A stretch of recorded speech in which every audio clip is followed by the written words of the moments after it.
Morning students.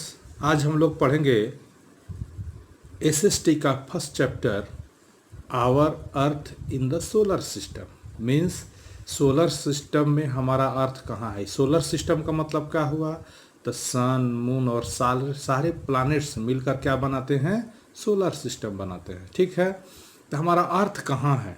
लेकिन इसके पहले हम लोग जानेंगे डिफरेंट चीज़, जैसे इसमें क्या क्या हम लोग पढ़ेंगे। जैसे द हेवनली बॉडीज़ मीन्स भारी भारी बॉडीज़ जो ऊपर आकाश में है, जिसको हम लोग छोटे छोटे दिखाई देते हैं। क्यों छोटा दिखाई देता है, क्योंकि हम लोग दूर से देखते हैं।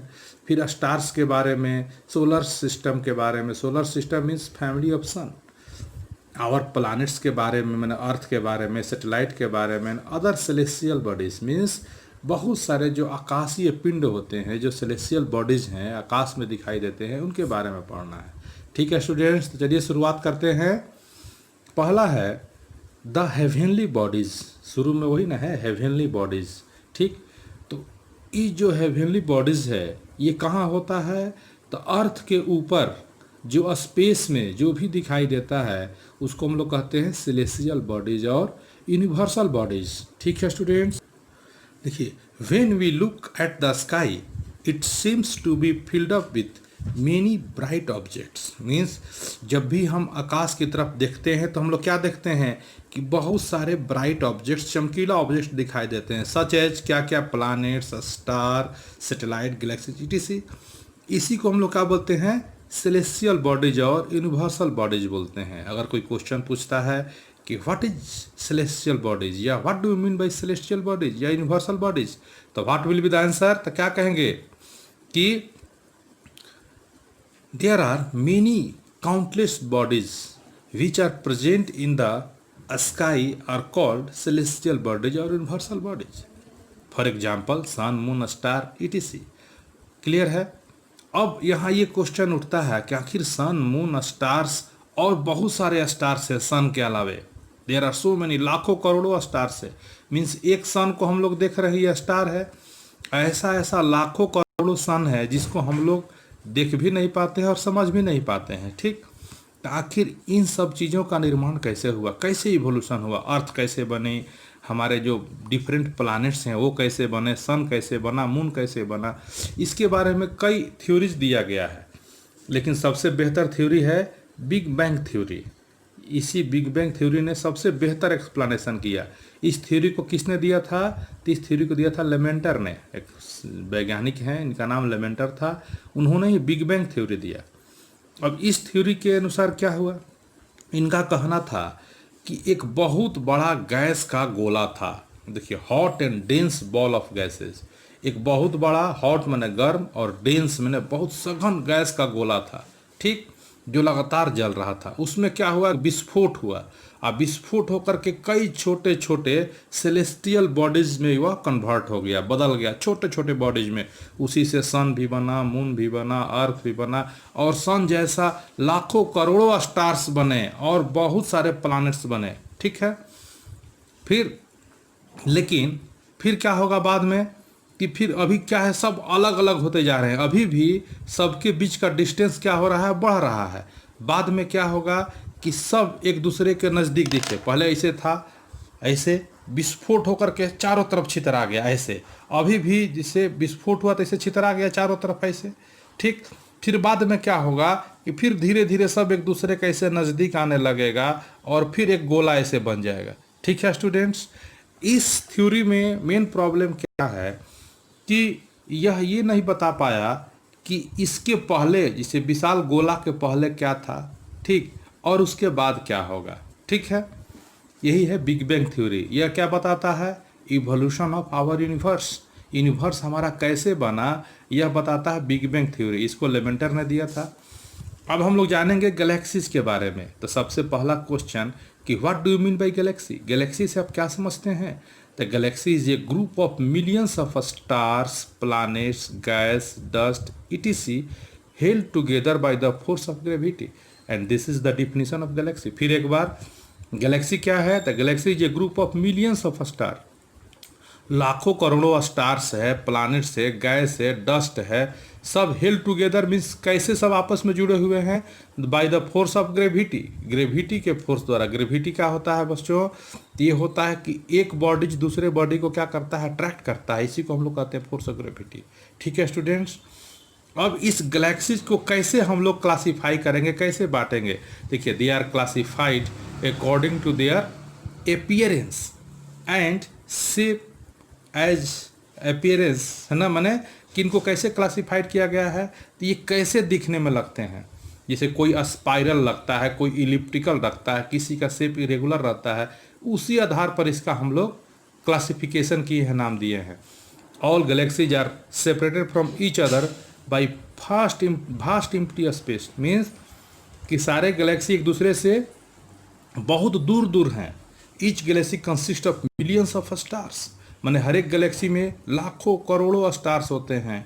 All star with in A Galaxy revolves around the central Galaxy, सारे जो स्टार्स है वो किसके चारों तरफ घूमते हैं, जैसे चारों तरफ ऐसे ऐसे घूमेगा सारा स्टार्स, किसके तरफ चारों तरफ, तो गैलेक्सी का जो सेंटर होता है उस सेंटर के चारों ओर सारे स्टार्स रिवॉल्व करते हैं। देखिए, our earth and the sun are part of the Milky Way Galaxy.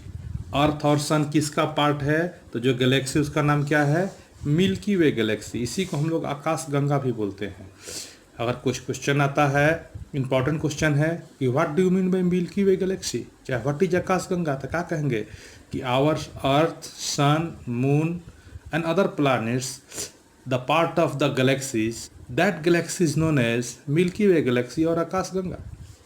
Galaxy is a cluster of millions of stars appears as a glowing, means Galaxy क्या है, तो गैलेक्सी में क्लस्टर है, मीन्स बहुत सारा स्टार्स का क्लस्टर है। जैसे देखिए, बहुत सारे स्टार जो चमक रहे हैं वो सारे स्टार्स है।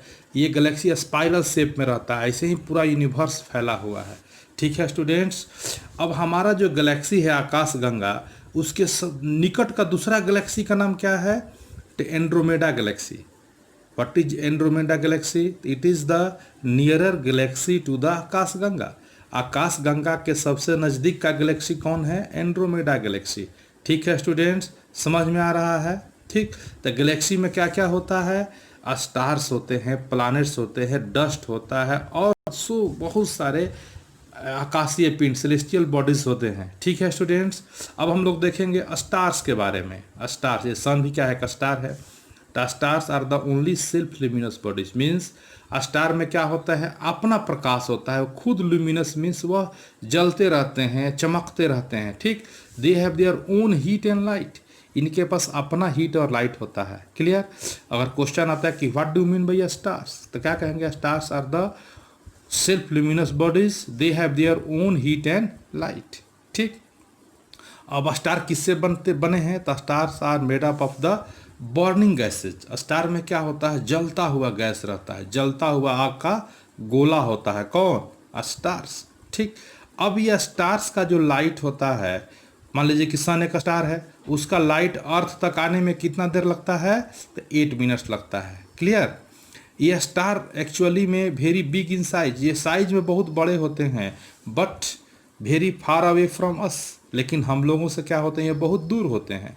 अब बहुत दूर होने के कारण ये क्या होते हैं, हम लोग को छोटा दिखाई देते हैं। ठीक, our sun is also a star, it appears larger and brighter as compare to other stars. मैंने हमारा सन जो है वह सबसे नज़दीकी का स्टार कौन है, सन है। ठीक, ये क्या होता है, बड़ा दिखाई देता है और क्या होता है, चमकीला दिखाई देता है। क्यों, क्योंकि सन का लाइट अर्थ तक आने में 8 मिनट का समय लगता है, ये ज़्यादा चमकता है। ठीक, सन से भी ज़्यादा चमकने वाले स्टार हैं, लेकिन वो बहुत ज़्यादा डिस्टेंस पर हैं, इसलिए हम लोग को छोटा दिखाई देते हैं और उनका लाइट हम तक पहुंचने में भी बहुत अधिक समय लगता है।